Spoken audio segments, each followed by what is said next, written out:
Bonjour et bienvenue dans le MOOC consacré à la communication responsable. Dans cette vidéo introductive, nous allons tout d'abord vous donner une définition des termes communication et responsabilité. Puis, nous aborderons les origines de la communication responsable afin de comprendre comment ce terme est apparu dans notre société. C'est parti, commençons par la communication. La communication existe depuis la naissance de l'homme et la manière dont elle est pensée a beaucoup évolué au cours des siècles derniers. Il est important d'en comprendre son évolution pour appréhender notre vision moderne de la communication et quels impacts elle a aujourd'hui sur notre société.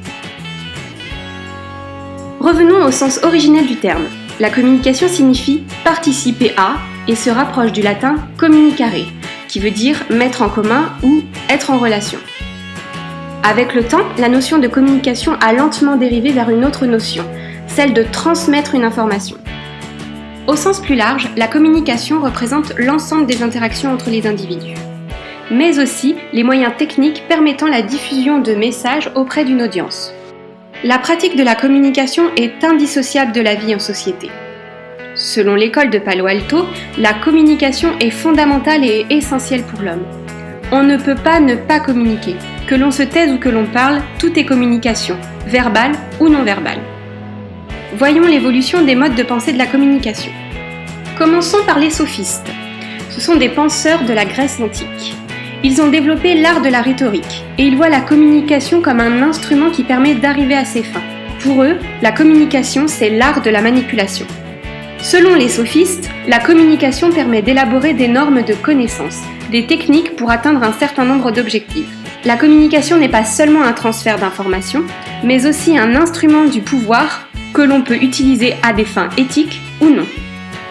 Pour Platon, la communication doit être avant tout un moyen qui doit permettre de servir le vrai et le bien. La communication doit servir à confronter les points de vue. Selon Aristote, la communication n'est pas un outil, mais doit exister par et pour elle-même. Donc selon lui, ce qui est important, ce n'est pas tant la fin, mais l'échange communicationnel.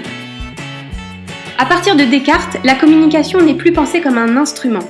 On s'intéresse davantage au public plutôt qu'à la communication en elle-même.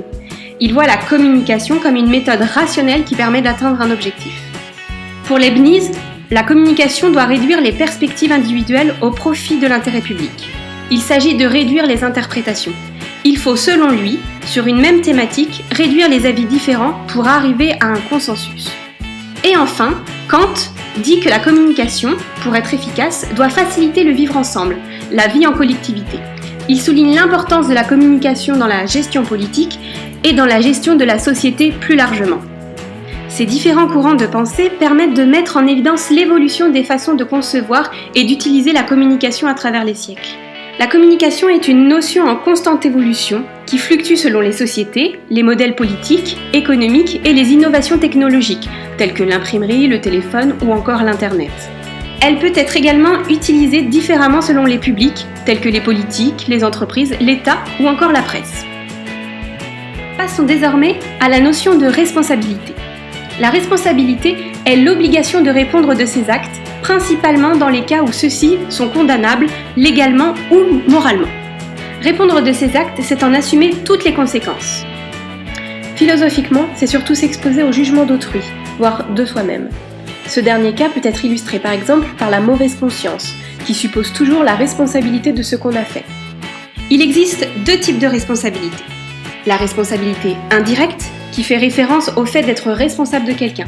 Dire que les parents sont responsables de leurs enfants, c'est dire qu'ils doivent faire tout ce qui est en leur pouvoir pour éviter que leurs enfants commettent quelque dommage ou infraction que ce soit. En revanche, une responsabilité indirecte s'accompagne d'une non-culpabilité. On peut être à la fois responsable et non coupable. La responsabilité directe, quant à elle, renvoie à ses propres actes et non à ceux d'autrui. Elle est donc davantage fondée sur le libre arbitre. En effet, dire qu'une personne est responsable de ce qu'elle a fait, c'est dire qu'elle aurait pu s'en abstenir. Autrement dit, qu'elle était libre de faire ou de ne pas faire. Comme vous avez pu le constater, la communication et la responsabilité sont des notions très présentes dans notre quotidien et nous y sommes tous confrontés depuis notre naissance. Il n'appartient donc qu'à nous de choisir comment et de quelle manière nous souhaitons communiquer et il en va de même dans la responsabilité de nos actes.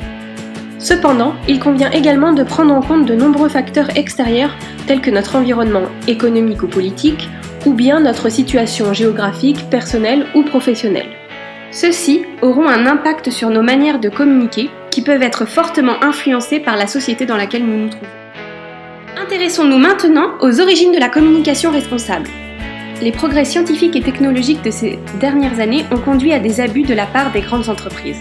Ceux-ci sont caractérisés par de nombreux scandales qui ont éclaté aux yeux du grand public à partir des années 90. Parmi ces abus, on retrouve notamment en 1996 la crise de la vache folle qui a provoqué une crise socio-économique.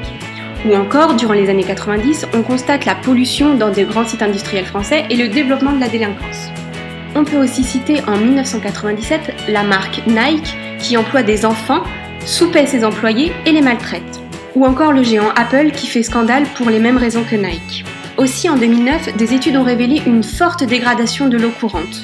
En 2013, la viande de cheval est dissimulée dans les plats préparés chez Findus. En 2015, Volkswagen ment depuis des années sur la pollution de ses pièces. L'affaire éclate au grand jour.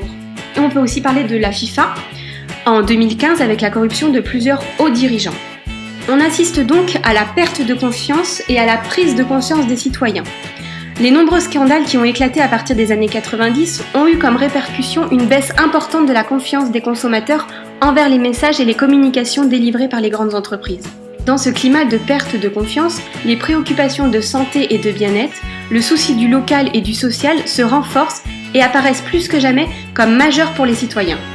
On assiste alors à une prise de conscience de la gravité des faits et une mobilisation des consommateurs pour agir de manière plus responsable. Dans la continuité de cette prise de conscience commune, des mesures de prévention sont prises au niveau des gouvernements. On voit par exemple apparaître en France, dans les années 90, la mise en place du tri sélectif. Cette action avait pour but de réduire le gaspillage pour faciliter l'élimination des déchets. La consommation d'énergie est de la même manière progressivement revue à la baisse. Il faut cependant attendre l'influence de la conférence de Rio en 1992 pour que le monde ouvre les yeux sur la notion de développement durable. Ce sommet marque le début d'un vaste programme mondial de lutte contre les changements climatiques, de l'érosion de la biodiversité, de la désertification et de l'élimination des produits toxiques et dangereux. Par la suite, en 1995, la France intègre le développement durable comme objectif directeur avec la loi Barnier qui prévoit de renforcer la protection de l'environnement. Dans les années 90 toujours, les autorités décident également de mettre en place des mesures législatives et réglementaires afin de protéger les consommateurs. Parmi ces mesures, on retrouve le contrôle et la traçabilité des produits, la taxe de l'abattage ou encore les normes de protection des droits du consommateur et de l'environnement. Suite à ces nouvelles mesures, quelques entreprises pionnières acceptent de rendre des comptes sur le plan social et environnemental.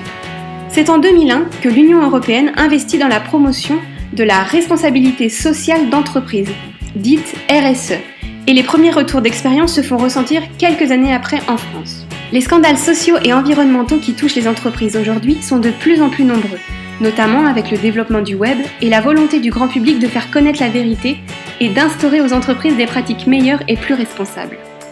Face au changement de comportement des consommateurs et des gouvernements, les entreprises doivent s'adapter et prendre de nouvelles mesures pour montrer leur exemplarité face à leurs concurrents.